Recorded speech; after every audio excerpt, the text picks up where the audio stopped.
Selanjutnya yaitu terkait dengan penilaian mesin dan peralatan dengan pendekatan biaya.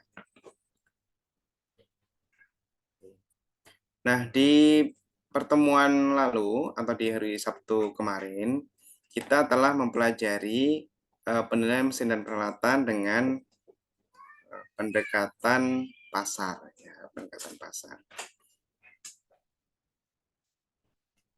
Nah, pendekatan pasar ini, ya, ini cocok digunakan kalau misalnya ada data pembandingnya, data pembanding.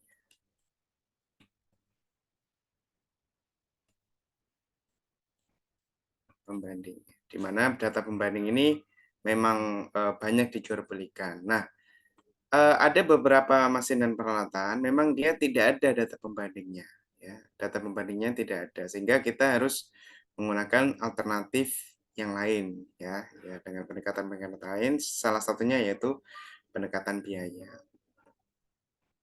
Nah, untuk pendekatan biaya ini biasanya, ya, biasanya ini untuk yang mesin, ya, biasanya untuk mesin yang dalam penggunaan, ya, dalam penggunaan in use. Ya, biasanya mesin yang sudah terpasang, gitu ya, sudah terpasang. Nah, kita menilai bagaimana nilainya berapa, gitu, dengan menggunakan pendekatan biaya.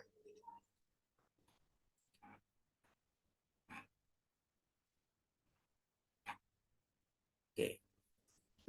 Nah, kalau saudara perhatikan, ini adalah mesin terkait dengan farmasi, ya, mesin farmasi, ya, obat lah, mesin farmasi.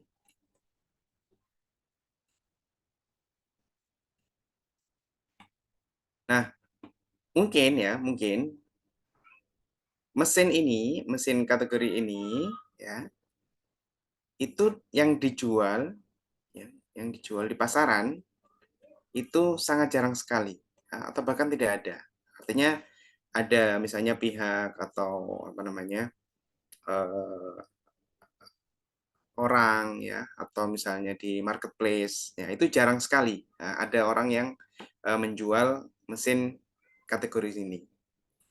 Nah, karena data pasarnya terbatas dan mesinnya ini dinilai dalam keadaan itu digunakan, ya, maka salah satu alternatif pendekatannya yaitu menggunakan pendekatan biaya, pendekatan biaya.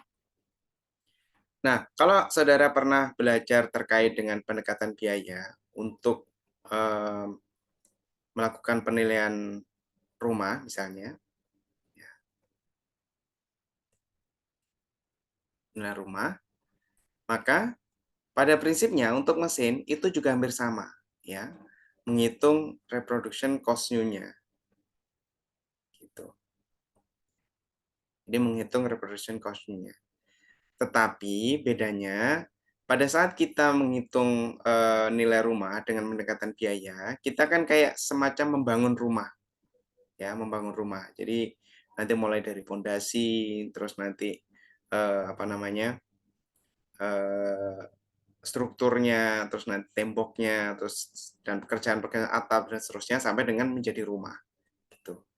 Nah, kalau mesin kan tidak seperti itu, ya. Kalau mesin, nah, mesin ini terkait dengan pendekatan biaya, maka RCN-nya yaitu terkait dengan pengadaannya.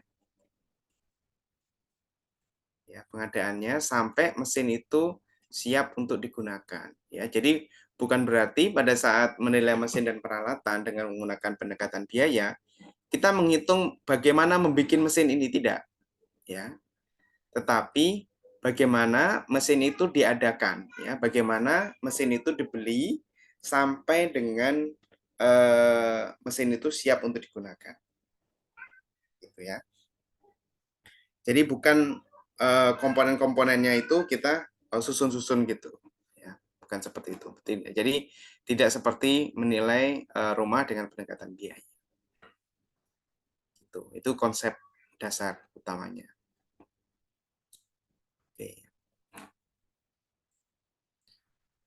Nah, ini beberapa deskripsi terkait dengan konsep dasarnya, bahwa pendekatan biaya untuk mengestimasi biaya reproduksi atau penggantian mesin, ya. Jadi reproduction cost new atau replacement cost new merupakan replika atau substitusi dari mesin dan peralatan yang dinilai. Jadi kalau kita misalnya tadi kembali lagi ke mesin obat lah contohnya tadi ya, maka kita simulasikan bagaimana kalau kita beli pengadaan mesin yang sama ya atau sebanding dengan kualitas yang sebanding. Itu. Nah, untuk mesin dan peralatan yang sudah digunakan atau keadaan dia itu in use, ya, maka perlu diperhitungkan depresiasi ya karena dia sudah melewati pemakaian. Gitu. Nanti ada contoh-contohnya cara melakukan depresiasi atau beberapa metode melakukan depresiasi dari mesin dan peralatan. Oke. Nah, nilai mesin itu sendiri ya. Jadi dari RCN bagaimana untuk menghasilkan nilai ya. Caranya yaitu dengan mengurangkan biaya reproduksi atau pengganti baru atau RCN tadi dengan penyusutan ya, penyusutan. Ya, nanti pengurang lah penyusutan itu. Nanti ada beberapa jenis penyusutan dan caranya. Gitu. Nah, di mana biaya pengganti terdepresiasi atau RCN yang sudah terdepresiasi adalah metode penerapan dari pendekatan biaya. Ya, jadi pendekatan biayanya ini dengan metode depreciated replacement cost atau DRC biasanya dikenal. Nah, yang digunakan untuk menentukan indikasi nilai untuk menghitung biaya reproduksi baru atau RCN tadi dikurangi dengan penyusutan fisik dan segala bentuk keusangan, ya, segala bentuk penyusutan selain penyusutan fisik, bisa penyusutan ekonomi maupun penyusutan yang fungsi. Ini konsep dasarnya. Oke, saya lanjutkan ya.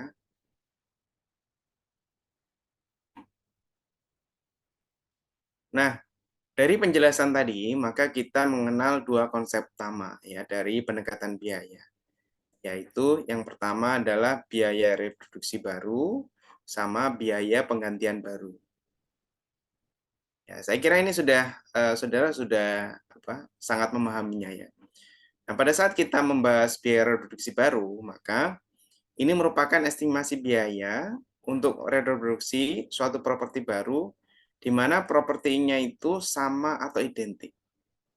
Ya, kalau kita misalnya tadi mau menghitung RCN mesin obat, ya maka kita nyari mesin dengan merek dan tipe yang sama dan kapasitas yang sama.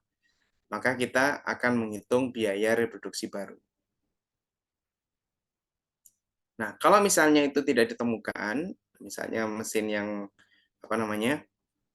dia itu keluaran produk lama gitu ya, sehingga sekarang sudah tidak ada, maka kita bisa menggunakan biaya penggantian baru ya, di mana di sini itu secara karakteristik setara ya, misalnya dari kapasitas ya, kapasitasnya setara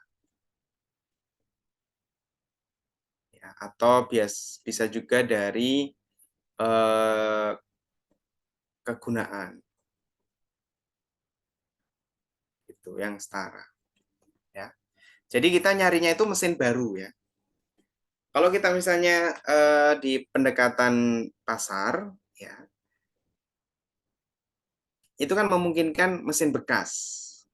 Ya, kalau yang ini untuk dengan biaya kita mencari kayak semacam data pembanding gitu ya.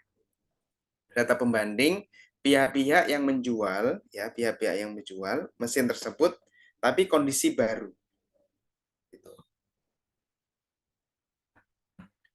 Oke.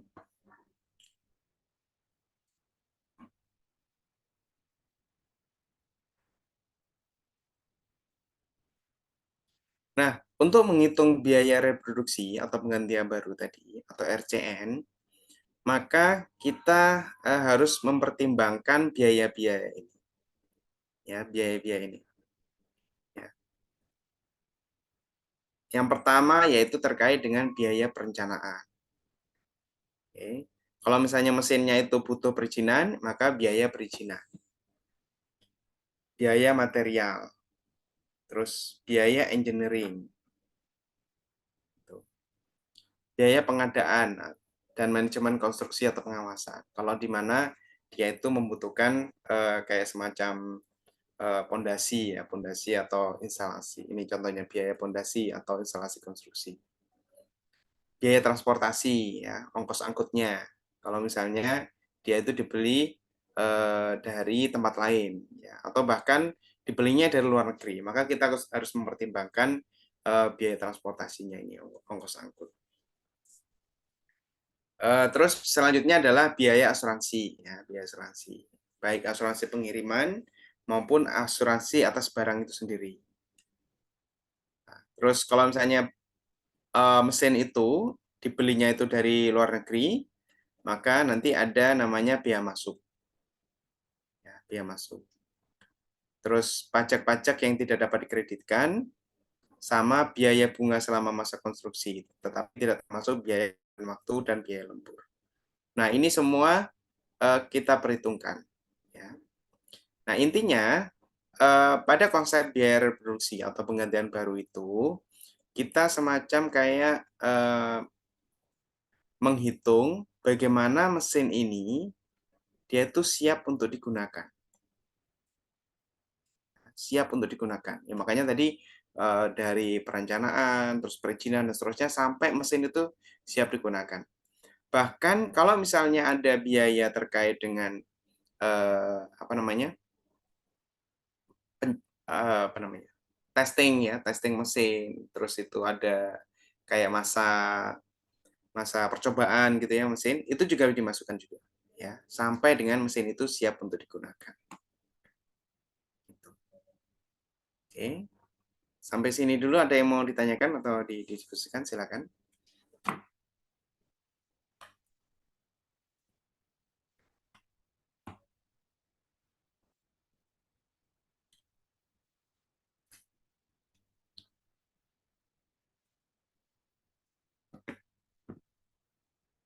Oke, jelas ya.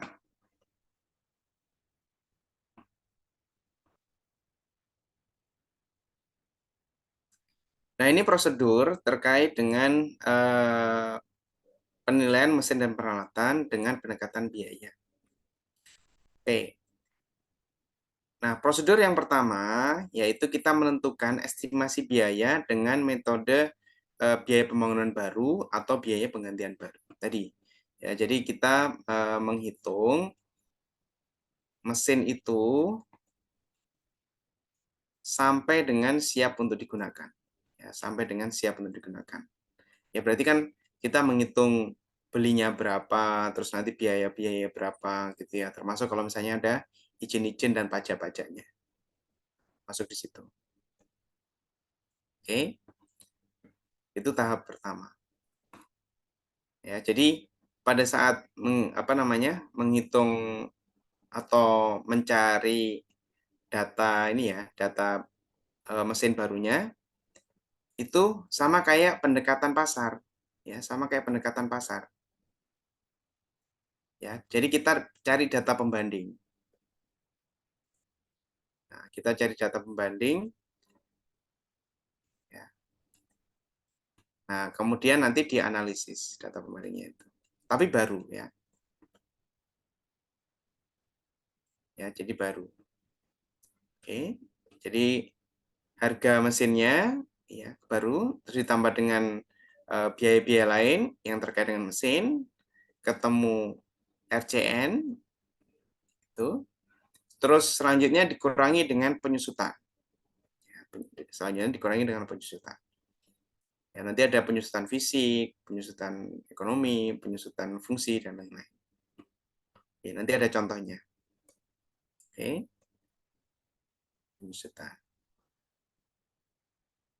Nah, biaya pembangunan baru atau RCN tadi setelah dikurangi penyusutan, maka nanti akan memperoleh indikasi nilai dari objek penilaian. Ya, jadi akan diperoleh indikasi nilai dari objek penilaian. Gitu. Nah, jadi penilaian mesin dan peralatan dengan pendekatan biaya itu sesimpel ini. Ya, jadi kita apa namanya estimasi RCN-nya, tapi bukan apa namanya menciptakan mesin. Jadi mesinnya itu dibeli, terus kemudian disusutkan, baru ketemu nilainya. Nah, mungkin yang akan menjadi challenging yaitu terkait dengan penentuan RCN ini. Ya, penentuan RCN ini. Ya, yaitu bagaimana kita menentukan pembandingnya. Ya. Atau belinya itu di mana, spesifikasinya itu bagaimana. Ya, karena sifat dari mesin itu kan unik. Ya, mesin itu kan unik. Ya, kalaupun misalnya dia itu dijual, yang jual itu jarang sekali. Biasanya itu perusahaan-perusahaan atau dari pabrik-pabrik itu biasanya kebanyakan dia itu impor. Ya, sehingga nanti saudara harus memahami bagaimana karakteristik-karakteristik barang yang dilakukan impor. Gitu ya. Oke.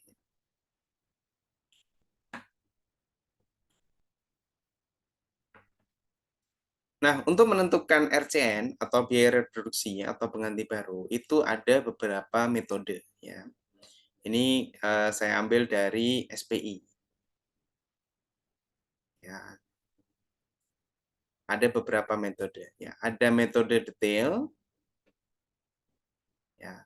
Terus metode trending ya, trending method atau metode cost to capacity dan ada metode lain. Ya, metode lain ini meliputi the long factor method sama hand factor method. Tuh. Nanti kita akan bahas satu persatu.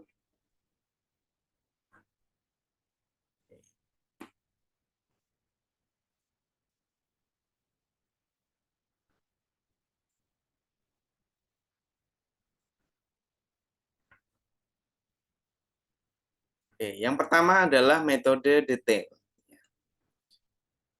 Nah, dalam metode detail ini menghitung RCN atau biaya pengganti baru dengan cara menghitung nilai setiap komponen dari suatu properti. Ya, termasuk biaya langsung maupun tidak langsung yang wajar. Nah, dalam istilah penilaian, ini juga dikenal dengan summation method atau summation method. Ya, jadi dia dihitung secara detail. Ya, contohnya itu kita menghitung biaya langsung, ya, baik itu terkait dengan bahan baku, tenaga kerja, pengangkutan, handling, instalasi, pondasi, elektrikal, pipa, serta pajak-pajak yang terkait dengan mesin tersebut. Serta kita juga memperhitungkan biaya tidak langsung. Ya, biaya tidak langsung ya terkait dengan fee engineering, arsitek, jasa lainnya, biaya administrasi, akuntansi, konsultasi, semua ini atau termasuk biaya debugging. Biaya debugging ini kayak apa ya? Testing ya, testing. Testing apakah ada yang rusak gitu ya. Termasuk biaya bunga ya selama masa instalasi, pajak-pajak impor sama serta sewa peralatan. Sewa peralatan dalam hal pada saat dia pemasangan mesinnya itu dibutuhkan alat lain yang untuk memasang. Nah, misalnya dia butuh forklift atau butuh crane gitu ya. Tergantung nanti mesinnya itu apa. Oke, jadi untuk metode detail ini dia itu mendetailkan mesinnya itu eh, dibelinya berapa, ya terus sama dengan biaya-biaya yang terkait dengan itu, baik langsung maupun tidak langsung. Tuh. Nah untuk ini, yang metode detail ini cukup banyak digunakan, ya cukup banyak digunakan pada saat melakukan penilaian mesin dan peralatan.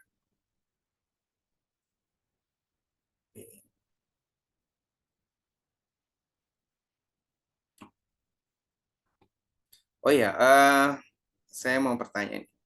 Nah, terkait dengan kegiatan impor, ya, kegiatan impor, itu kan ada yang namanya eh, pajak-pajak dalam rangka impor, ya, PPDRI.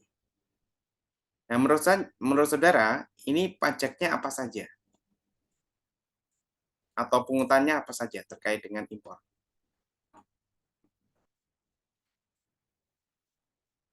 Ada yang tahu?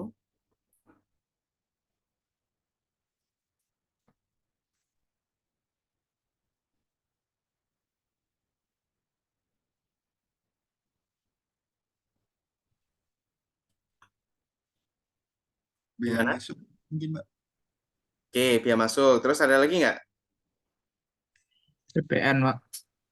Oke, PPN. Ada PPN. lagi? PPh dua, Pak. Ya, jadi tadi biaya masuk, terus ada PPN, ya, terus tadi ada PPh dua,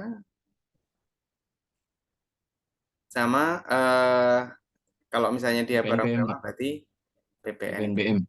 Gitu. Ya, ini. Kalau misalnya dia itu ada kategori barang khusus, dia ada biaya masuk tambahan kalau ada, ya. Gitu. Nah, ini adalah pajak-pajak dalam rangka impor. Oke. Nah, kalau terkait dengan mesin, ya, terkait dengan biaya yang dia mencapai mesin, itu ada beberapa versi, ya, ada beberapa versi. Versi terkait dengan pajak-pajak mana yang masuk. Nah, yang versi pertama itu semua pajak masuk, ya, semua pajaknya masuk dimasukkan. Ya, baik itu biaya masuk, PPN, PNBM sama PPh dua. Nah, versi yang kedua yang masuk itu hanya ini saja, ya. Jadi pajak-pajak yang terkait dengan properti. Nah, PPh dua kenapa dia tidak dimasukkan? Ini karena menjadi kredit pajak. Ya, karena pada dasarnya PPh dua itu kan bukan pajak atas barang. Ya, dia bukan pajak atas barang. Ya, bukan pajak atas barang, tetapi dia merupakan pajak atas penghasilan, PPh. Gitu. Ya, walaupun perhitungannya dari barang, ya, tetapi pada dasarnya dia itu bukan dari barang. Itu ada dua sisi. Tapi kalau apa namanya di misalnya di penilaian, saudara boleh pakai yang mana saja. Mau PPh dua termasuk atau tidak termasuk. Kalau saya pribadi, PPh dua-duanya nggak masuk. Kalau saya pribadi. Tapi itu dibebaskan, ya. Maksudnya saudara mau pakai yang mana tidak apa-apa. Termasuk nanti kalau misalnya ada studi kasus atau ujian, ya terserah saudara pakai yang mana aja. Tuh. Oke.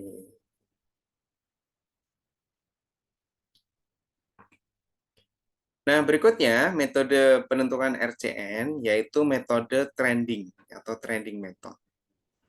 Di mana suatu metode untuk menentukan nilai baru dari suatu mesin dengan menerapkan indeks atau trend faktor terhadap biaya historis untuk merubah biaya masa lalu menjadi indikasi nilai pertanggal penilaian. Ya.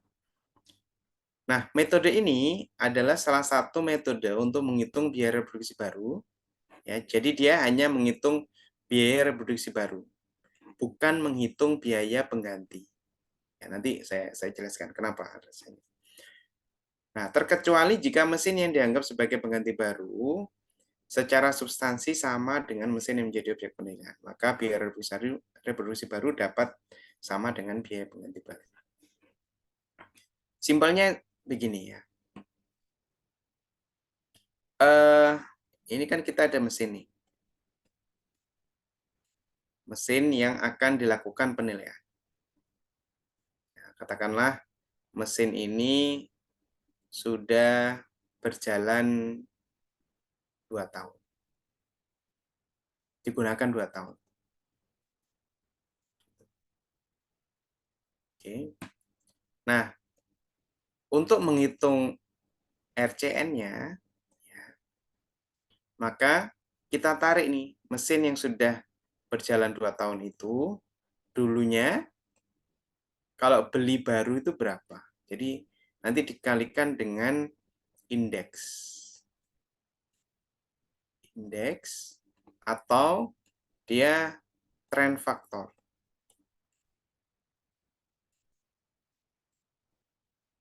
Ya, trend faktor. Nah, indeks atau trend faktor ini didapat dari mana?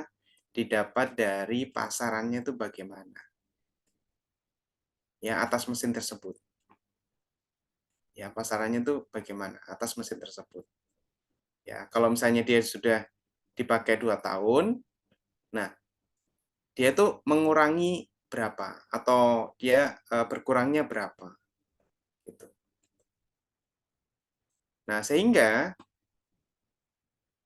dari nilai yang sekarang, ya nilai sekarang itu kita tarik mundur nih, diindekskan. Nah, sehingga ketemulah reproduction cost new dari mesin yang akan kita lakukan penilaian. Gitu. Oke, jelas ya. Nah, kalau metode ini jarang digunakan, tetapi bukan tidak mungkin akan bisa digunakan. Ya, dalam penerapannya ini jarang digunakan. Kenapa? Karena pasar ya, kita harus menganalisis pasarnya ini untuk menentukan indeks atau trend faktornya. Kecuali kalau indeks dan trend faktornya ini sudah diketahui atau sudah ada penelitian misalnya, atau sudah ada standarnya. Nah, oke. Maka ini dengan mudah digunakan. Oke. Nah, kenapa ini merupakan biaya reduksi baru? Ya karena ini kita menghitungnya itu dari mesin yang sama. Ya, dari mesin yang sama, nah RCN-nya berapa? Gitu. Jadi ya, metode trending atau trending method. Oke, lanjut. Nah, berikutnya adalah cost to capacity. Cost to capacity. Di mana metode ini mengestimasi biaya reproduksi atau pengganti baru dengan cara membandingkan biaya pengganti baru dari mesin yang sejenis dengan kapasitas yang berbeda. Ya. Mesin dan ya, jadi ini apa namanya? Latar belakangnya ya. Mesin dan peralatan yang memiliki kapasitas lebih besar akan mempunyai harga yang lebih mahal. Kecenderungannya ya. Akan tetapi perbandingannya itu tidak selalu berbanding lurus. Ya, jadi kita membandingkan apa namanya?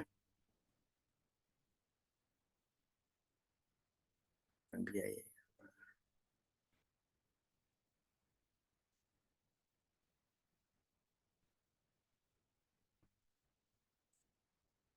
Cost-nya dari mesin A ya sama kapasitasnya dibanding ya cost dari mesin B nanti dibanding dengan kapasitas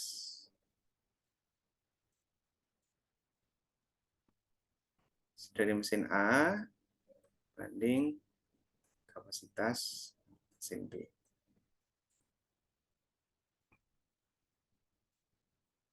Itu ya. Jadi dibandingkan dengan mesin yang lain. Gitu. Ini bisa diputar-putar juga rumus ini. Intinya kita membandingkan. Ya, kalau kita lihat rumusnya ini.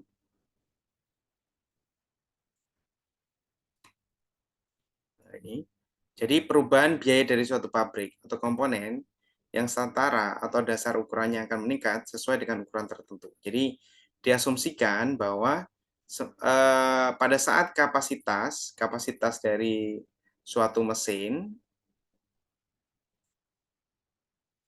itu meningkat, ya kapasitasnya meningkat, maka harga atau biaya untuk membeli mesin tersebut juga meningkat. Gitu. Jadi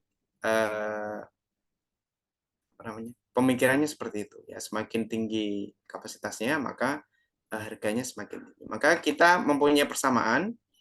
Jadi cost dari mesin kedua dibandingkan dengan cost dari mesin ke satu sama dengan kapasitas dari mesin kedua dibanding dengan kapasitas dari mesin ke satu. Nah, di beberapa penelitian itu ada faktor rule-nya, ada rule-nya. Jadi ada exponential value-nya. Ya, exponential value ini kenapa ada ini? Ini kenapa? Ya. Karena kenaikan kapasitas ya, kapasitas berbanding lurusnya itu tidak selalu sama dengan kenaikan biaya. Ya. Tidak selalu sama dengan kenaikan biaya. Artinya gini, pada saat kapasitasnya itu naik 10%, ya, biayanya itu belum tentu naik 10%. Ya, belum tentu. Ya. Makanya itu ada ini factor value. Nah, angka X ini adalah berkisar antara 0,6 sampai dengan 0,7. Jadi kapasitasnya ini nanti menjadi kecil. Katakanlah gini contohnya.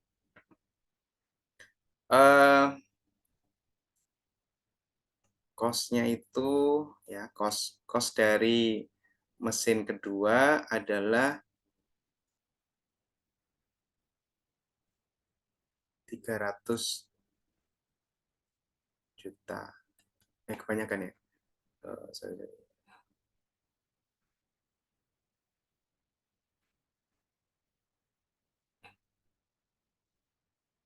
300.000 dolar.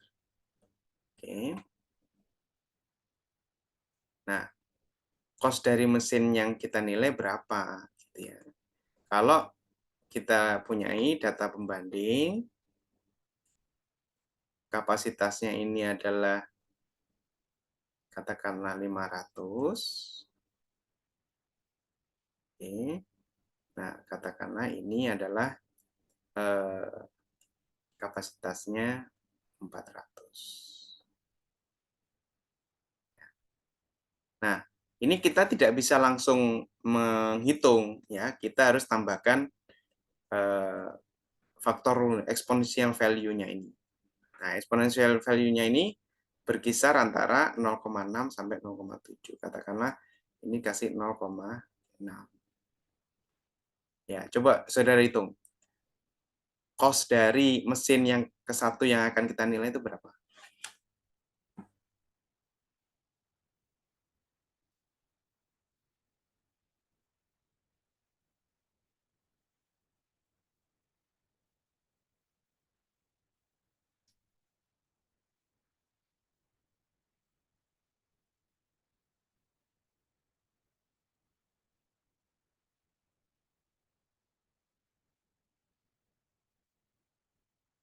Sudah ketemu?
Berapa jawabannya?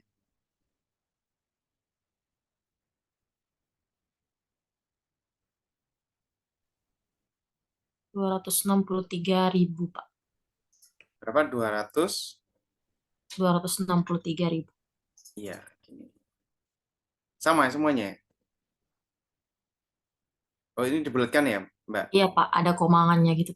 Oke, oke. It's okay. Ya, jadi 200. Nah, ini cara menghitung eh, RCN dengan menggunakan metode cost to capacity. Oke, ada pertanyaan? Mau nanya, Pak, Ya, silakan. itu angka 0,6 sampai 0,7 ya, berapa Suaranya bulan? kurang keras, Mas. Oh iya, Pak.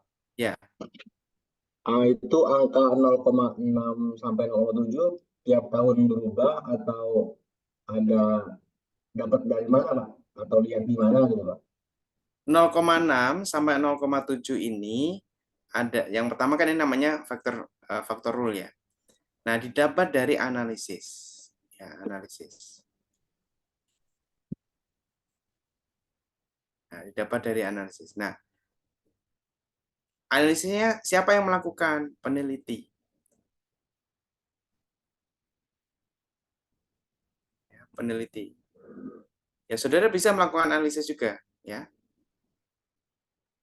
jadi saudara nanti kalau misalnya pengen analisis ini, ya, itu cari aja data pembanding yang dia itu mesin yang punya cost-nya berapa, terus kapasitasnya berapa. Terus banyak data pembanding. Nah, terus saudara bikin modelnya seperti ini. Ya, di mana pakai eksponensial gini. Exponential value. Ya, sehingga nanti ketemu nilai X. Ya, 0, berapa. Nah, setiap setiap jenis mesin itu mempunyai eksponensial yang berbeda-beda. Gitu. Ya. Tetapi umumnya adalah 0,6 sampai 0,7. Ya, jadi setiap jenis mesin berbeda-beda. Nah, kalau saudara tidak menggunakan analisis, ya saudara langsung aja boleh digunakan ini 0,6 gitu. Tapi kalau misalnya mau pakai analisis, ya boleh-boleh aja kumpulkan mesin yang punya harga sama kapasitas. Terus nanti di apa namanya diolah sampai ketemu dengan modelnya udah ditentukan dulu ya modelnya tadi. Dan sehingga kita ketemu nilai eksponensial tadi. Nah, apakah setiap tahun berubah? Ini tidak tergantung pada time series ya. Jadi tergantungnya itu pada jenis mesinnya. Gitu. Sehingga kalau misalnya sudah ada analisisnya, maka tahun-tahun berikutnya langsung saja digunakan. Atau misalnya ada seseorang yang dulu-dulu pernah menganalisis, ya langsung saja digunakan nilai X-nya ini. Itu, Mas. Ada lagi? Silakan.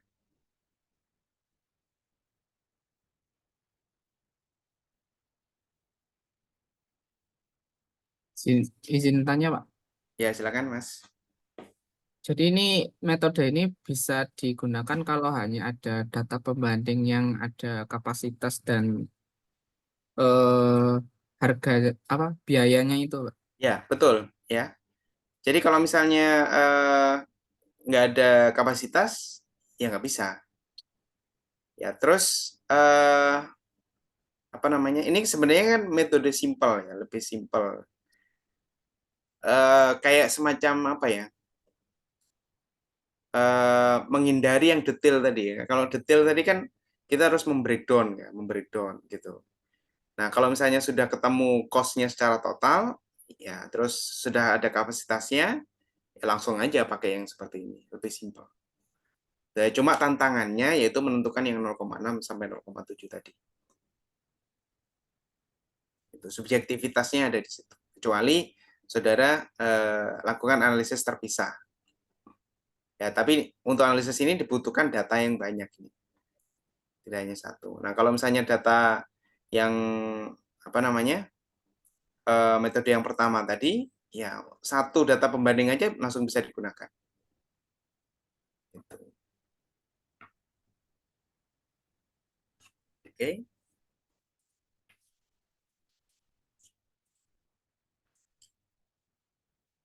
Ada lagi pertanyaan?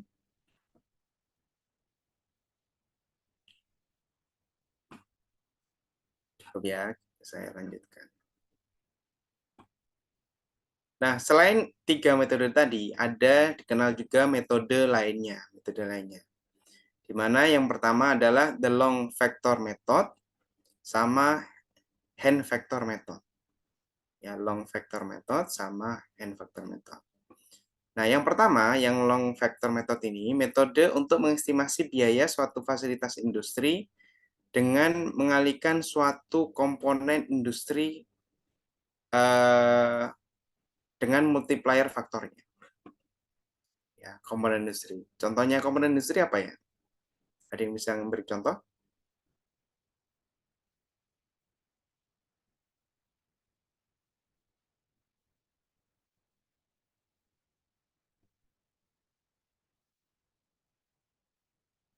Misalnya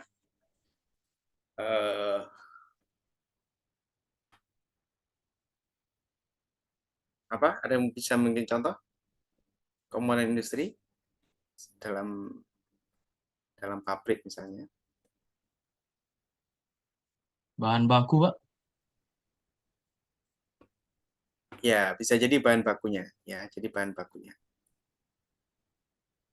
Gitu. Ya, misalnya bahan bakunya ini digunakan setiap tahunnya berapa? Per tahunnya berapa? Nah, terus dari bahan baku ini langsung dikalikan dengan multipliernya. Nah, kembali lagi penentuan multipliernya ini bagaimana?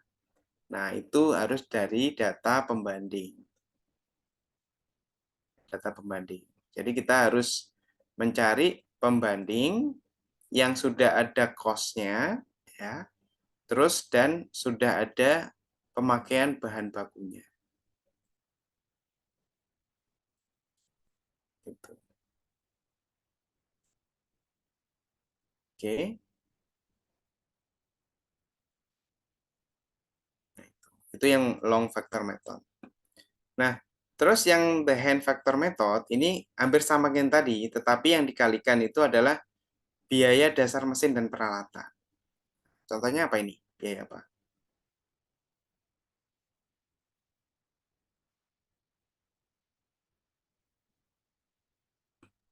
Biaya maintenance, Pak. Ya, bisa biaya maintenance.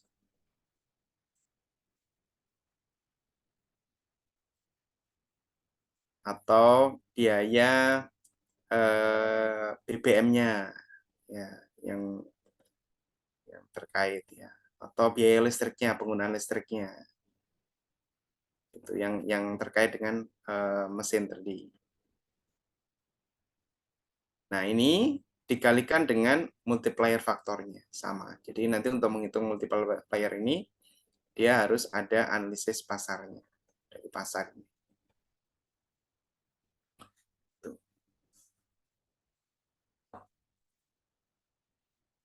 Oke, itu ya. Ini metode lainnya.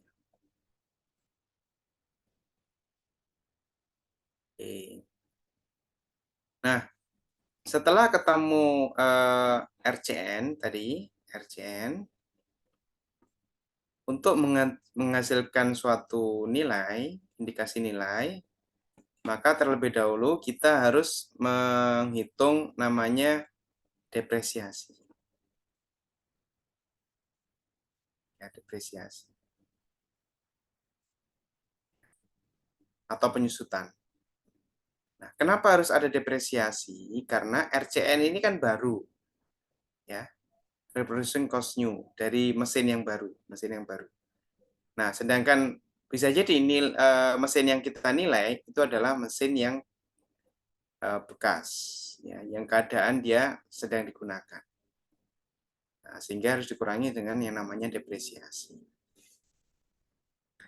Nah, kalau kita lihat pengertiannya, depresiasi atau penyusutan, ini didefinisikan sebagai selisih nilai antara aset lama dan aset baru yang diambil sebagai standar pembandingnya. Ya, jadi ada selisih nilainya. Nah, selisih nilainya itu merupakan penyusutan atau depresiasi. Nah, ada beberapa jenis penyusutan dalam penilaian dengan menggunakan pendekatan biaya. Yang pertama adalah kerusakan fisik, ya, atau penyusutan fisik. Nah, ini apa namanya? Penyusutannya itu terkait dengan kondisi fisik dari properti tersebut. Ya, bisa terkait dengan umurnya, bisa terkait dengan pemakaian dan lain-lain, kerusakan dan lain-lain. Nah, terus yang kedua adalah keusangan fungsi atau penyusutan fungsi. Nah, biasanya ini terkait dengan keefektifan dari fungsi mesin tersebut. Ya, apakah sudah ada teknologi yang terbaru, ya, sehingga mesin yang lama itu dipandang tidak efektif, atau beberapa komponen yang itu tidak berjalan sebagaimana mestinya, sehingga nanti perlu dipertimbangkan keusangan fungsinya. Terus yang ketiga adalah keusangan ekonomi. Ekonomi itu terkait dengan faktor-faktor eksternal. Ya, faktor-faktor eksternal. Ya, misalnya terkait kondisi pasarnya bagaimana. Ya, selera, ya, atau bisa juga terkait dengan peraturan. Gitu. Nah, kalau keusangan ekonomi ini cukup sulit untuk dihitung. Ya, biasanya ini terkait dengan asumsi, banyak-banyak asumsi di sini. Oke. Itu jenis-jenis penyusutan. Nah, yang pertama kita bahas adalah penyusutan fisik. Ya, penyusutan fisik. Nah, kalau kita lihat pengertiannya, penyusutan fisik itu adalah hilangnya nilai atau kegunaan dari properti karena penggunaan. Ya, bisa juga karena usia. Ya, yang disebabkan keausan, penyusutan, kelelahan bahan, dan faktor-faktor yang sejenisnya. Gitu. Nah, dalam penyusutan fisik ini itu dibagi lagi ada beberapa metode. Ya, ada beberapa metode menghitung penyusutan fisik. Ya. Ada metode observasi, ada metode use atau total use, ada metode age atau life, sama metode pengukuran mata uang atau direct dollar measurement. Ya, jadi secara umum dia ada 4 metode. Nah, kita akan pelajari satu persatu.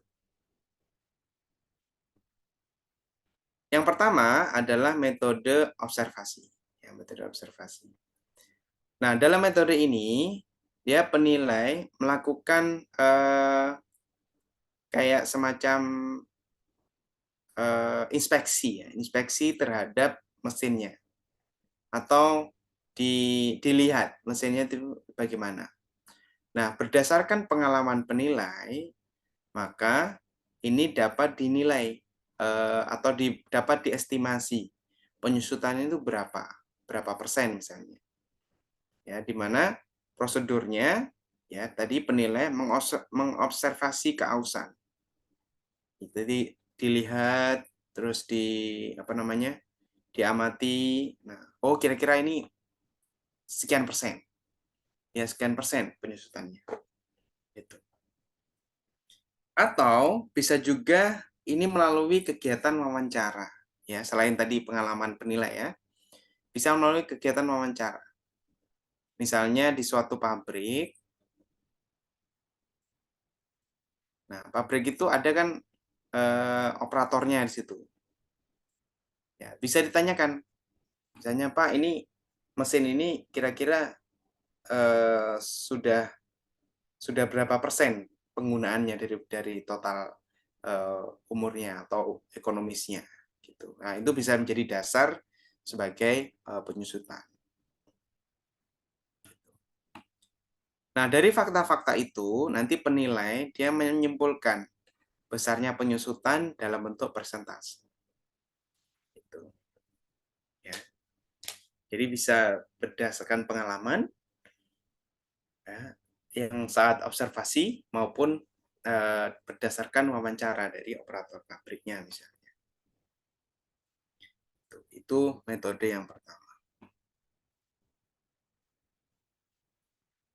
Terus berikutnya adalah metode use atau total use. Ya, metode use atau total use. Nah, di mana ini menghitung penyusutannya berdasarkan masa manfaatnya. Ya, masa manfaat atau penggunaan, berdasarkan penggunaan.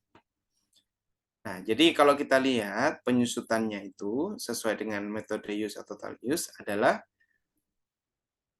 masa penggunaannya dibandingkan dengan masa manfaat normalnya. Ya. Jadi masa penggunaannya katakanlah sudah digunakan 3 tahun, ya, dibandingkan dengan masa manfaat normalnya katakanlah 10 tahun. Sehingga penyusutannya adalah 3:10 berapa? 0,3. 30% ya? Enggak ada. Ya, betul ya? Takutnya yang 333 itu. 0,3 Pak. Ya, ya, ya. Oh ya, betul. Jadi penyusutannya adalah 30%. Gitu. Oke, berdasarkan masa manfaat normalnya. Nah, ada kalanya mesin tersebut itu dia melebihi masa manfaat normalnya. Ya, kenapa? Bisa jadi karena mesinnya tersebut dia masih beroperasi dengan baik, karena perawatan, ya, atau bisa juga karena perbaikan, ya, sehingga masa manfaat normalnya ini itu ditambah, ada penambahan masa manfaat normalnya. Ya, dari masa manfaat normal ada penambahan, ya, di sini karena ada perbaikan misalnya. Nah, sehingga penyusutannya menjadi lebih kecil nanti. Penyusutannya lebih kecil. Kalau ini ditambah, katakanlah ditambah 2 tahun. Gitu. Berarti penyusutannya lebih kecil. Begitu. Ya. Jadi membandingkan antara masa penggunaannya dibandingkan dengan masa manfaat normal. Oke, itu metode yang kedua. Terus berikutnya adalah metode age atau life. Umurnya, ya. Jadi kita lihatnya umurnya. Nah, penyusutan fisik adalah umur efektif dibandingkan dengan umur fisik. Ya, umur efektif dibandingkan dengan umur fisik. Nah, untuk metode ini juga mempertimbangkan adanya perbaikan, ya, atau overhaul. Overhaul itu apa ya? Kayak turun mesin gitu ya. Jadi diperbaiki secara menyeluruh gitu ya. Kasarnya seperti itu. Oh, sebentar.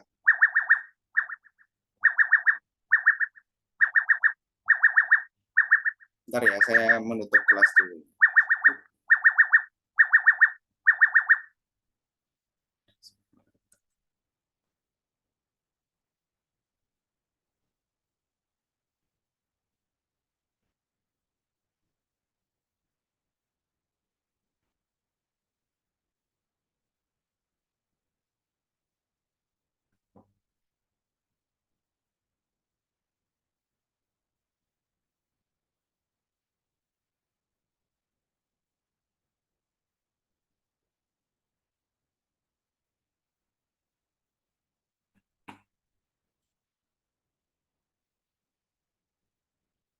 Oke.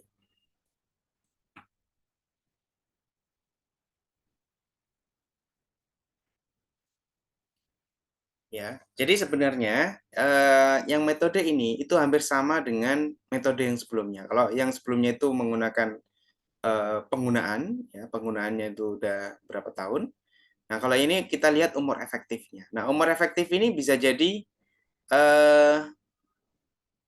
apa namanya, lebih muda ya. Jadi dia tidak tergantung pada umur sebagaimana mesin itu umurnya ya. Jadi tidak sama dengan umur fisiknya, katakanlah gitu.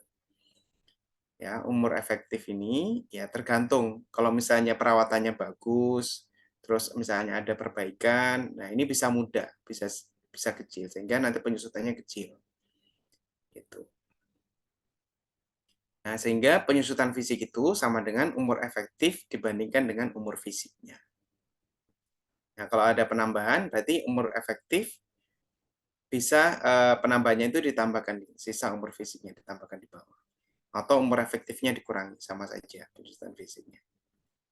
Gitu. Nah, kalau kita lihat penyusutan secara total, baik fungsi maupun ekonomi, maka kita membandingkan umur efektif dibandingkan dengan umur ekonomis. Itu sehingga nanti hasil penyusutannya itu sudah termasuk penyusutan fungsi dan penyusutan ekonomis. Itu. Nah, ini gambarannya terkait dengan umur mesin. Ya. Ini mesin itu dari awal dibuat, ya, itu kan masih ada jeda waktu sampai dengan mesin itu dipakai. Sini, ada jeda waktunya. Nah, sejak digunakan, ya, jadi sejak mesin dibuat sampai dengan saat penilaian itu adalah umur efektif.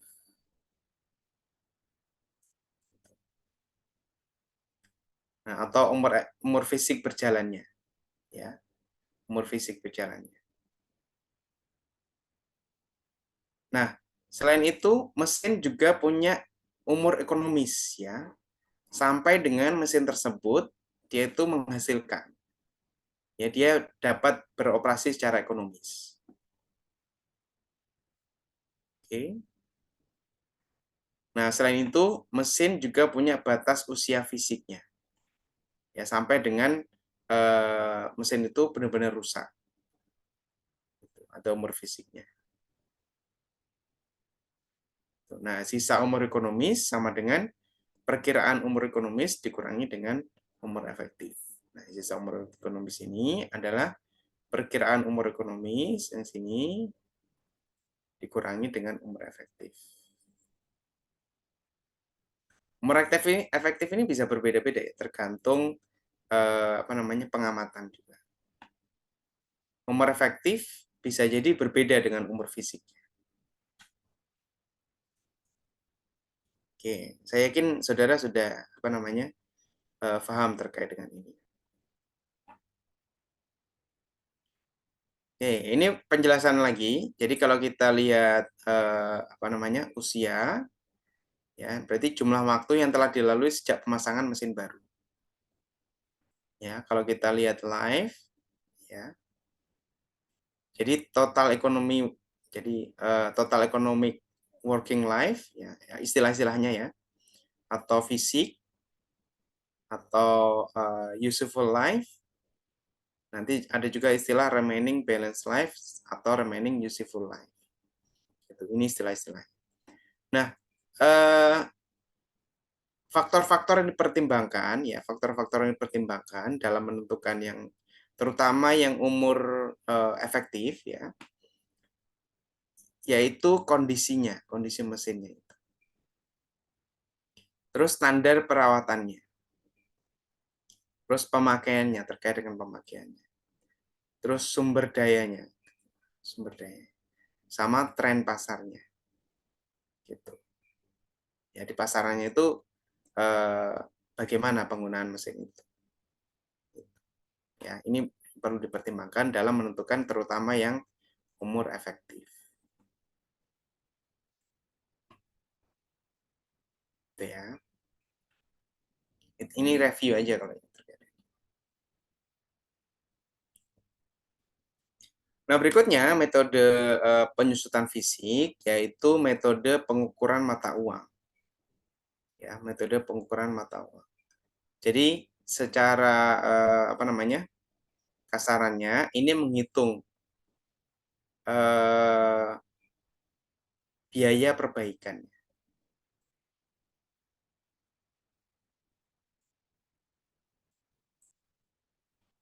Ya, biaya perbaikan. Jadi metode ini berguna untuk properti baru atau properti yang berada dalam masa pemanfaatan atau in use.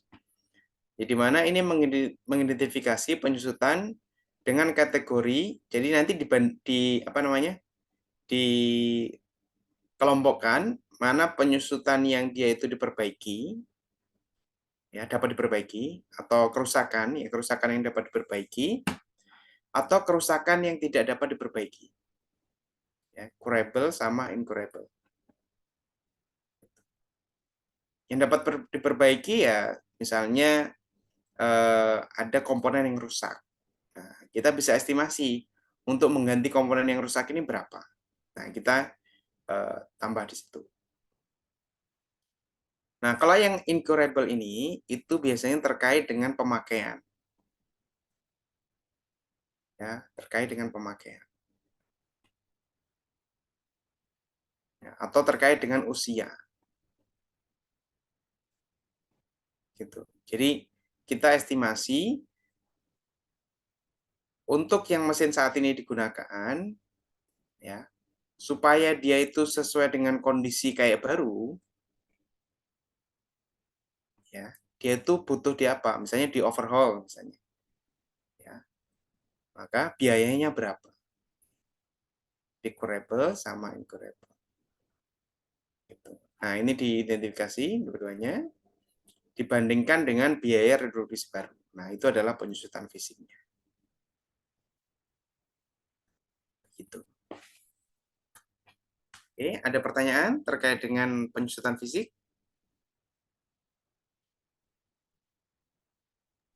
Izin bertanya, Pak. Ya, silakan, Mbak Agnes.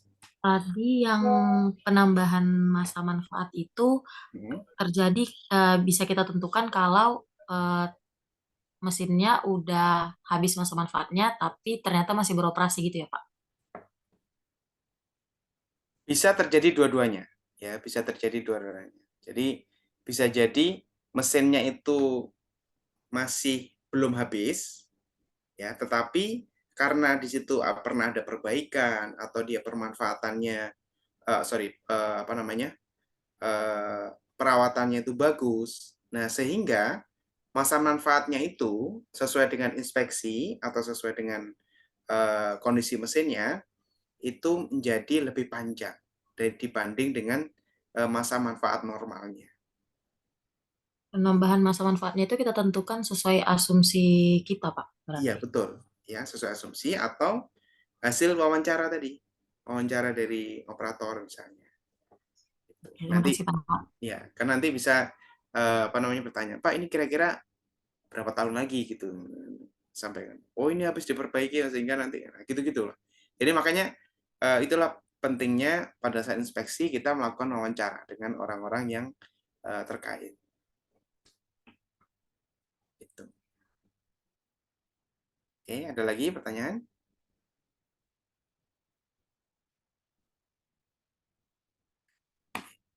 Lanjut ya. Nah, berikutnya adalah keusangan fungsi atau keusangan fungsional. Di mana keusangan fungsional ini itu disebabkan karena inefisiensi ya atau kekurangan ya dari properti itu sendiri. Ya. Di mana kenapa kita bisa tahu inefisiensi atau kekurangan? Karena kita punya pembanding properti pengganti yang dia itu lebih efisien dan lebih murah. Teknologi lebih barunya, teknologi lebih baru. Gitu. Oke. Nah, biasanya keusangan fungsi ini itu disebabkan hal-hal berikut. Ya, bisa jadi karena kelebihan biaya operasi. Jadi mesin ini itu biaya operasionalnya itu lebih tinggi. Ya, biaya operasionalnya lebih tinggi. Ya, dibanding dengan mesin-mesin yang sejenis yang lainnya. Ya, kalau kita bandingkan. Ya, sehingga ini kenapa dia bisa lebih tinggi, karena mungkin teknologinya tidak terbarukan gitu, atau tidak efisien. Gitu.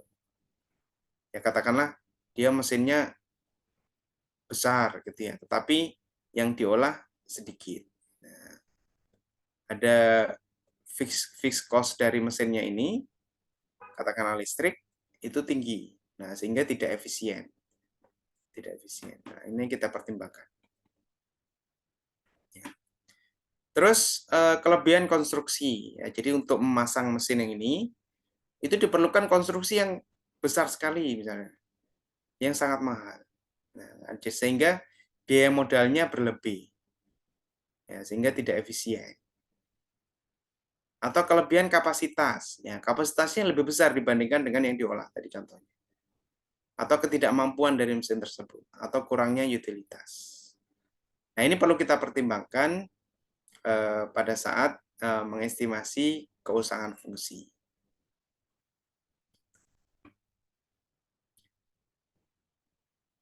Nah, kembali lagi, biasanya keusangan fungsi ini lebih ke arah banyak asumsi. Ya.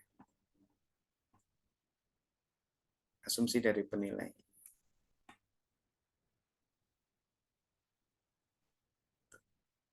Nah, berikutnya adalah keusangan ekonomis, ya, atau keusangan eksternal. Di mana ini dipengaruhi oleh faktor-faktor eksternal terhadap properti. Ya, misalnya terkait ekonomi industri, atau terkait dengan peraturan, ya, atau terkait dengan bahan baku, tenaga kerja, ya, atau menurunnya permintaan atas produk, atau adanya inflasi suku bunga, atau faktor-faktor serupa. Gitu. Ya, ini ya tadi kalau misalnya keusangan ekonomis, ini lebih ke arah asumsi juga. Lebih ke arah asumsi. Tapi kalau mau ditambahkan, kalau misalnya ini memang benar terjadi, tidak apa-apa, sepanjang ada reasonnya. Ya, ada alasannya. Ya, kenapa dia dikurangkan misalnya, atau penyusutannya ditambahkan. Kalau misalnya alasannya oke, ya nggak apa-apa. Masukin. Oke ya, itu terkait dengan penyusutan. Nah, dalam melakukan penyusutan atau dalam proses kita melakukan penyusutan, itu ada hal-hal yang perlu diperhatikan. Ya, hal-hal yang perlu diperhatikan. Ya, jadi untuk menentukan nilai pasar aset berdasarkan depreciated replacement cost tadi, maka RCN tadi perlu dikurangi dengan penyusutan. Ya, jadi harus dikurangi penyusutan. Nah, dalam hal menentukan nilai wajar aset berdasarkan RCN pada tanggal penilaian sama dengan tanggal perolehan, ya katakanlah, ini contohnya. Contohnya, kita ada disuruh nilai mesin. Nah, penilaian mesinnya ini dalam rangka menguji harga perolehan.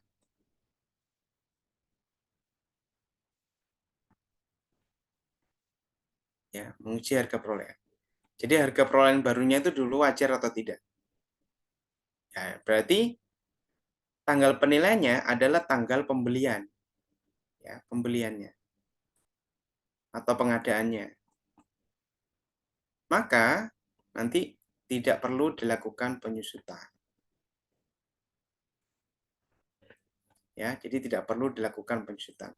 Walaupun kondisi sekarangnya mesinnya itu sudah digunakan misalnya. Gitu. Jadi tergantung tanggal perolehannya, ya, sama tanggal penilaian. Gitu ya. Kalau sama berarti tidak perlu dilakukan penyusutan. Oke?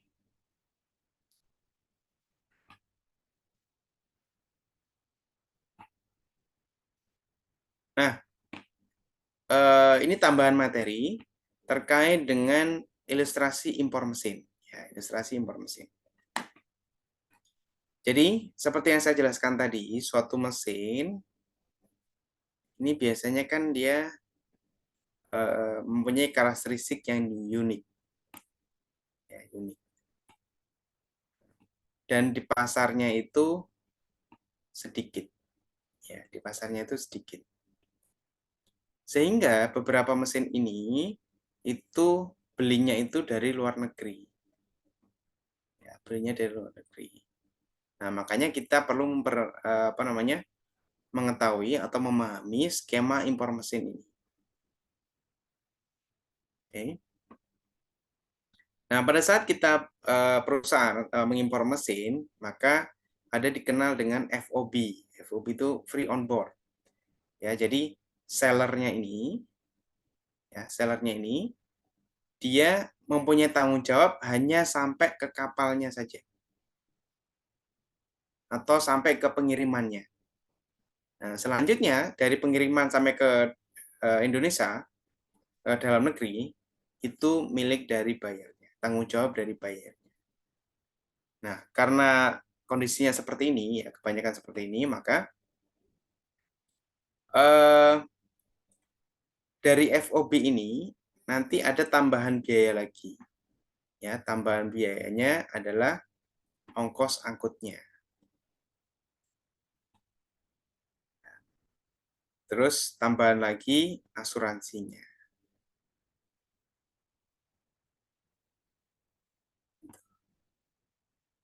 Ya, sehingga nanti pada saat kita menghitung RCN atas mesin dan data pembandingnya itu di luar negeri, maka kita harus menambahkan harga sesuai dengan FOB ditambah dengan freight, ya freight ditambah dengan insurance-nya. Gitu. Oke. Atau biasa dikenal dengan CIF, ya. Cost, insurance, dan freight. Nah, selain itu juga dipertimbangkan ini bunga bank misalnya, atau biaya bank, atau biaya bongkar muat, handling charge, atau import duty, ya terkait dengan pajak-pajak di sini. Nah, itu juga dipertimbangkan. Ya, sebagaimana pajak-pajak yang telah kita pelajari tadi. Ya, pajak-pajaknya apa? Terkait dengan impor. Nah, itu ditambahkan semua. Oke.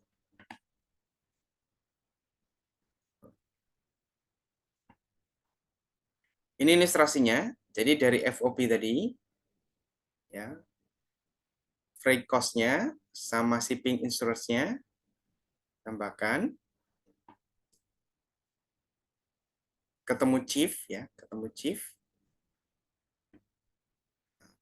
Terus ada biaya-biaya, misalnya biaya impor, ya ada komisi, terus biaya komunikasi, biaya material dan lain, fee importer kalau ada, biaya masuk, ya dari bea cukai, PPN atau PPH dimasukkannya, tergantung ya PPH saudara pakai mazhab yang mana, ya terserah ya, saya tidak membatasi, ya PPN gitu, terus handling charge, ya instalasi, biaya instalasi, sampai nanti akhirnya biaya penggantian baru, RCN. Nah, ini cara menghitung RCN kalau barangnya itu merupakan barang atau mesinnya itu merupakan mesin yang harus dibeli dari luar negeri, yang datanya itu tidak ada di Indonesia.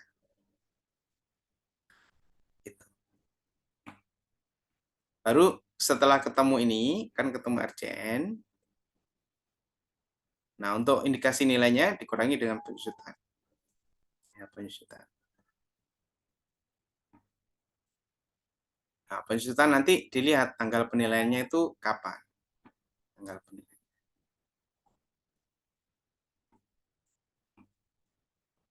Itu. Oke. Nah, kalau kita lihat ilustrasi ini, bahwa pendekatan biaya pada penilaian mesin dan peralatan itu sepenuhnya tidak murni pendekatan biaya. Ya, sepenuhnya tidak murni pendekatan biaya. Kenapa? Karena kita pakai data pasar juga, ya, pada penentuan FOB ini. Jadi untuk menentukan FOB ini, nanti kita cari data pembanding.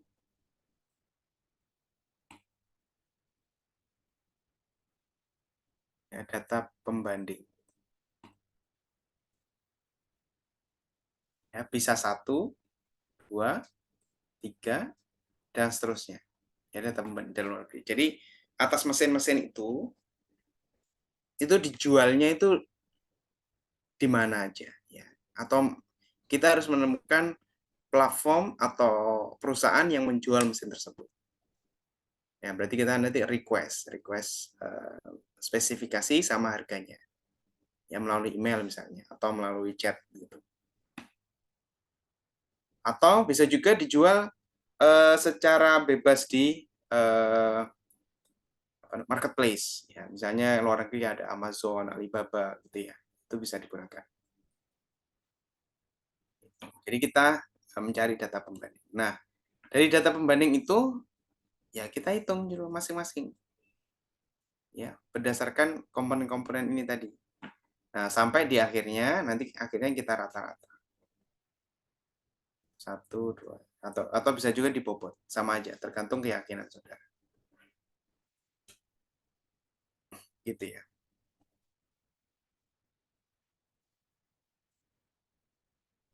Nah, tadi dijelaskan terkait dengan umur mesin ya. Umur mesin, umur fisiknya. Nah, ini ada beberapa buku yang dia itu menerbitkan panduan ya, guideline terkait dengan umur mesin. Ya, umur mesin dan peralatan sebenarnya. Ya, ini ada beberapa jenis. Jadi ini nanti kalau misalnya saudara mau pakai, ya tergantung dia masuk dalam identifikasi yang mana. Katakanlah mesin boiler, hilang ini. Atau blower, ya nanti lifetime-nya adalah 15 tahun. Atau agriculture 10 tahun gitu. Atau saudara bisa pakai standar delay. Jadi tidak harus ini ya. Ini kan diambil dari buku ya. Atau kalau misalnya saudara punya standar lain dalam proses penilaian ya, itu boleh digunakan. Boleh digunakan. Misalnya kalau di DJKN itu kan ada patokannya, ada patokannya terkait dengan umur mesin dan peralatan. Atau kalau di MAPI itu juga ada patokannya juga. Ya boleh pakai. Atau misalnya ada buku lain yang ada patokannya, itu boleh digunakan. Atau bisa juga di deskripsi mesinnya itu disebutkan. Dan itu juga bisa. Itu bisa juga dipakai. Gitu. Ya, untuk menentukan umur fisiknya atau umur mesinnya tersebut. Oke. Nah, ini ilustrasi cara menghitung nilai dengan pendekatan biaya. Jadi kita menghitung biaya penggantian baru ya dikurangi dengan depresiasi. Temu nilai pasar. Nah, biaya penggantian baru ini FOB ya, atau data-data ya baik itu dari invoice, kontrak, penawaran gitu ya. Ditambah dengan biaya-biaya lain, pajak, instalasi sama pondasi kalau itu memerlukan instalasi atau pondasi. Itu baru dikurangi penyusutan. Oke.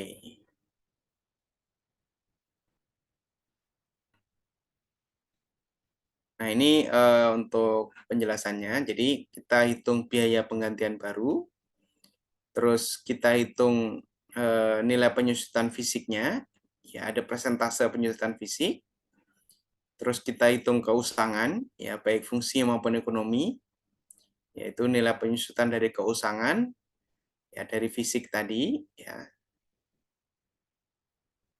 fisik, ini kan ketemu di sini, ya dari biaya penggantian baru dikurangi dengan hasil perhitungan yang penyusutan fisik dikali dengan penyusutan yang keusangan, berapa persen. Nah, sehingga nilai properti itu didapat dari ini. Biaya perolehan baru atau penggantian baru dikurangi dengan nilai penyusutan fisik, dikurangi dengan nilai penyusutan yang terkait dengan keusangan. Gitu. Ini indikasi nilai pasar. Oke, ada pertanyaan? Silakan.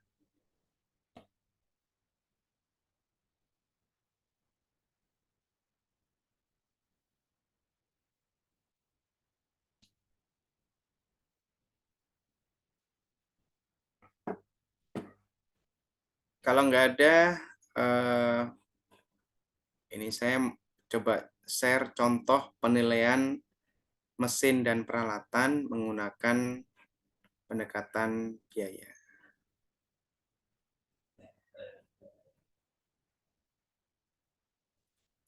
Saudara sudah dapat juga ya yang Excel-nya? Itu contoh ya, bukan apa asli ya.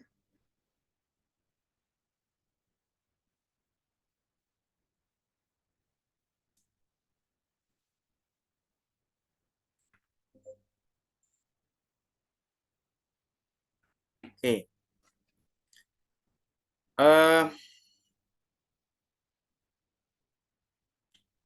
Ini data-data umumnya ya, data umum. Jadi ada penugasan untuk melakukan penilaian boiler ya. Ini yang dinilai itu adalah boiler. Alat rebus ya, untuk merebus.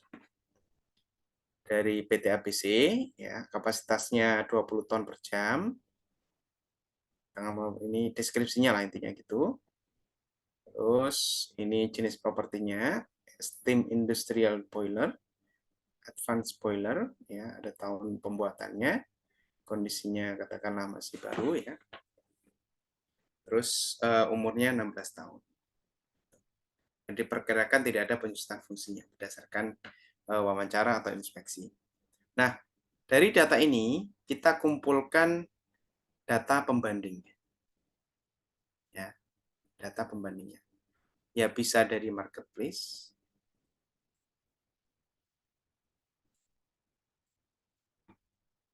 atau dari perusahaan.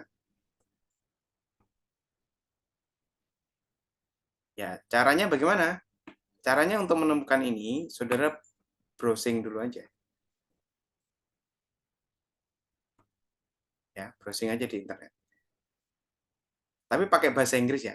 Browsingnya pakai bahasa Inggris. Misalnya steam industrial boiler. Nah, itu nanti muncul nih penawaran-penawaran. Nah, saudara bisa lihat, kalau misalnya di website sudah ada, ya bisa langsung digunakan. Atau kalau misalnya perlu request, ya saudara kirim email.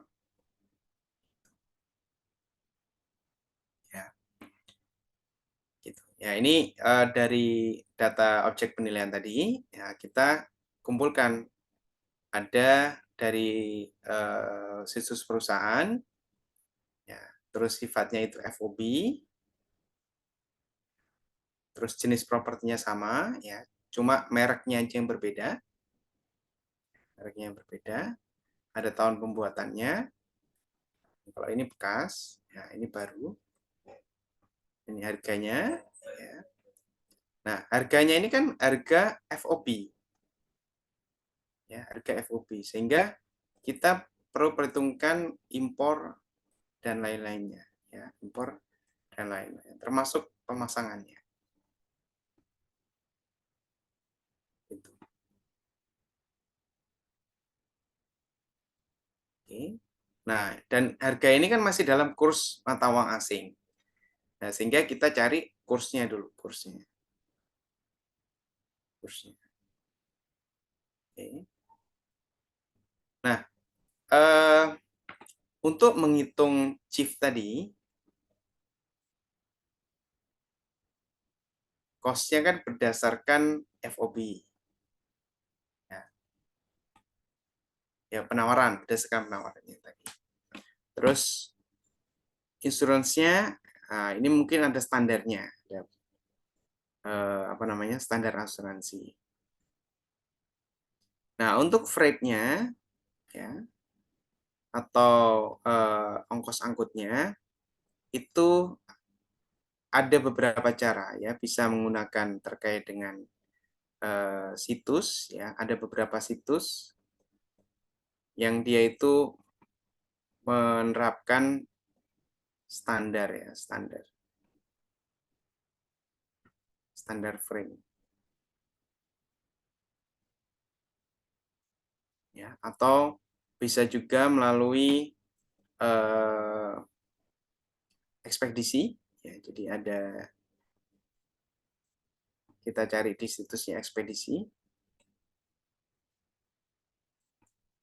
ya, atau bisa menggunakan rule of thumb ya, standarnya 10%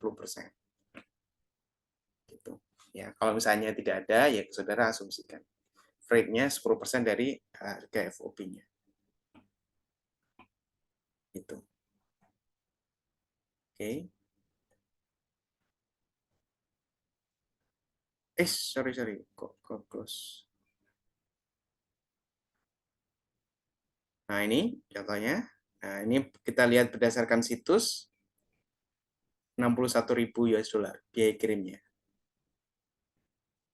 Situsnya apa? Ini saya kasih contohnya sebentar ya. Semoga masih bisa dibuka.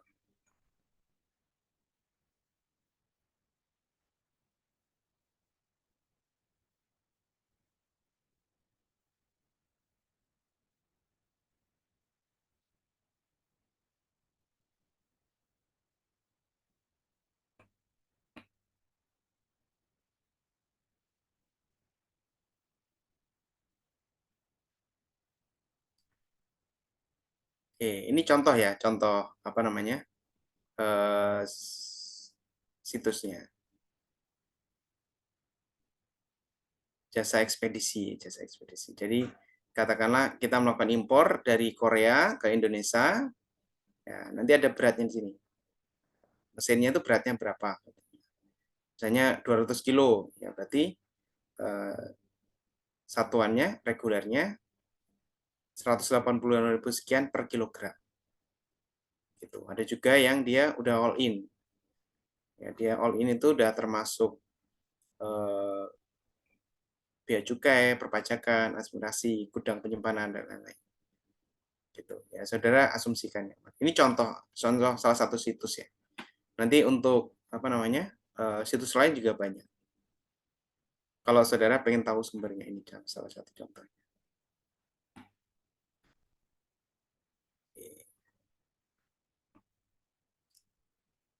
Oke, umumnya ini udah. Ini kursnya, saudara tidak perlu tahu itu. Intinya dari nilai-nilai yang dalam bentuk mata uang asing itu dikalikan kursnya. Gitu. Nah, tadi ini harga penawaran, ya. Terus data 1, data 2, harga penawarannya ini. Kenapa ini berbeda dengan tadi? Kan umumnya kan awalnya 275 sama 300. Nah, ini kita sesuaikan dengan kondisi kurs pada saat dia itu menawarkan sama pada saat dia tanggal penilaian. Disesuaikan. Ya, jadi ada indeksnya. Indeksnya kalau saya lihat di sini. Ada indeksnya. Nah, ini. Indeksnya ini. Ya, jadi antara tanggal penilaian sama kursnya ditawarkannya. Nah, ini indeksnya adalah 0,7 sekian. Oke, nah terus diperhitungkan biaya kirimnya, freight, terus diperhitungkan biaya-biaya lain, misalnya diskon, kelihatan nggak sih? Ya. Diskon atau negosiasi transportasi lokal, kalau ada asuransi, biaya masuk, ya, biaya masuk katakanlah 10% gitu ya. Asuransi lokal kalau ada, handling charge pabrik, pondasi mesin kalau misalnya ada instalasi penunjang, tes, ya, sampai ketemu nanti asumsi harga transaksinya, ya, terus baru dikalikan kursnya, harga dasarnya terus dikalikan kursnya. Oke. Ya, terus sampai ketemu indikasinya. Nah, baru disesuaikan, ya, disesuaikan. Misalnya terkait dengan pemakaian. Ya, terkait dengan pemakaian. Ini contohnya aja ya. Bisa jadi rumusnya salah. Ini saya cuma mau menunjukkan kertas kerjanya aja. Oke. Nah, baru di rata-rata dari dua ini. Nah, sampai ketemu indikasi nilai.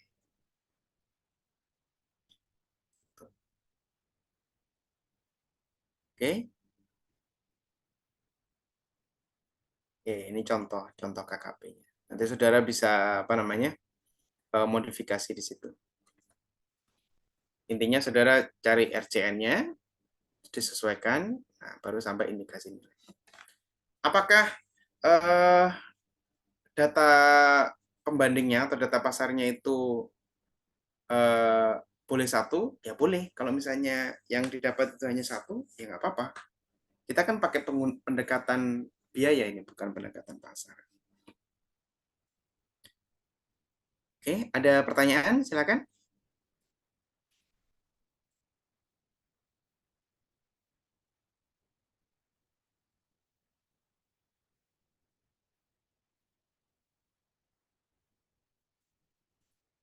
Oke, kalau nggak ada, saya cukupkan ya kelas pada sore hari ini.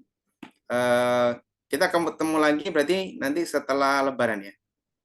Iya Pak, hari Ya. Jumat setelah Lebaran. Nanti Jadi minta tolong saya diingatkan Mas ya. iya, jadi setelah Lebaran balik jadwal ke 19.00 19.00 ya atau pukul 7 malam. Tapi kalau misalnya ada pas ada kendala-kendala, misalnya saya pas tugas atau pas ada Nah itu Pak, rapat, masih bingung. nanti bisa disesuaikan kan ya? Jadwal soalnya full Senin sampai Jumat itu dosennya dari DJP semua Pak. Wah, siapa aja siapa Mas Vindi, terus siapa lagi? Pak Vindi, Pak Majdi Ali, Pak Lambang, sama satu lagi fungsional pemeriksa Pak Doni. Oh iya iya iya. Jadi gimana enaknya Mas? Jadi kalau jadwal pengganti kemungkinan ya bisanya di hari-hari biasa Pak. Atau kalau semisal hari Sabtu cuma bisa di minggu terakhir Pak. Oh iya, ya nggak masalah sih saya. Maksudnya gini, kadang malam saya nggak bisa diajukin ke sore itu masih bisa kan? Sore hari Jumat Pak maksudnya. Iya. Atau Enggak, ini contoh aja, contoh aja. oh Enggak. mungkin Pak, mungkin kalau semisal malamnya nggak bisa, sore bisanya itu ya seperti ini Pak mungkin. Seperti ini ya. Jadi kita kuliah Iya, baru nanti saya absen sendiri gitu ya. heeh. Ya udah gampang lah nanti. Oh ya, nanti pada saat ini bukan bermaksud membebani saudara liburan ya. Nanti di pertemuan ini 4 ke 5 itu kan masih ada satu materi lagi. Nah, itu kita adakan ini ya, kayak ulangan harian gitu ya. Oh iya. Harian, ya. Pada saat nanti masuk di pertemuan pertama setelah Lebaran itu. Setelah Lebaran berarti Bang. Iya, setelah Lebaran. Oke, untuk mengisi nilai yang Oh iya. ulangan harian. Gitu Itu ya. nanti kuisnya modelnya gimana Pak? Kuisnya modelnya open book. Oh Ya, open. saudara nggak perlu nggak perlu belajar, cukup memahami aja. Gitu ya. Jadi Enak toh. studi case gitu Pak. Ya, ya, case ya, maksudnya ada pemahaman-pemahaman aja. Oke? Baik Pak. Ya, Pak. Oke, kalau nggak ada pertanyaan lagi, saya tutup. Terima kasih atas perhatiannya. Selamat berlibur ya. Terima kasih, Pak. Sampai ketemu lagi nanti setelah Lebaran. Oke, saya tutup. Assalamualaikum warahmatullahi wabarakatuh. Selamat sore. Waalaikumsalam. Selamat sore Terima kasih Pak. Terima kasih, Pak. Ya, terima kasih Pak. Terima kasih, Sama. Pak.